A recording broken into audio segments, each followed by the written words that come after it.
חדשות חמות, הנשיא טראמפ הודיע זה עתה על צו נשיאותי בנוגע לרובוטיקה לשנת 2026, מה שמצביע על כך שהוא מוכן להשקיע בחברות רובוטיקה כפי שעשה בעבר עם אינטל, דבר שגרם למניה להכפיל את ערכה בתוך כמה חודשים.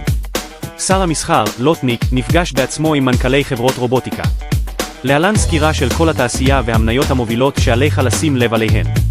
ראשית, יש לנו את המוחות ומערכות ההפעלה של כלכלת הרובוטיקה, עם חברות כמו Palantir ו-UAPTH ועוד NVIDIA, Broadcom ו-AMD מספקות את המנועים שמאפשרים לרובוטים לחשוב.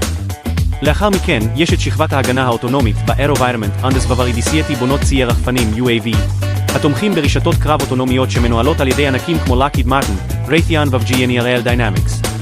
השלב הבא הוא שכבת נתוני ה-AI, שהיא הגיבוי שמקשר בין כל הרובוטים, הרחפנים ומערכות האוטונומיה בענן, עם חברות כמו גוגל, אמזון ו-MICROSOFT.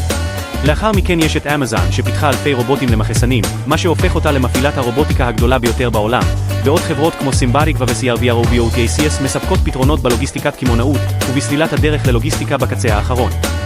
בבסיס הכל נמצאת אוסטר, ספקית חיישני ליידר, החפירות והדלק של התחום. כמובן, גוגל, אובר ו-TSL נותרות השחקניות הדומיננטיות במערכות נהיגה אוטונומיות, כאשר כל אחת מהן רודפת אחרי בניית המכשיר הראשון שיכול לנווט בבטחה בכבישים האמיתיים בקנה מידה רחב. ספרו לנו בתגובות אילו חברות רובוטיקה אתם אוהבים.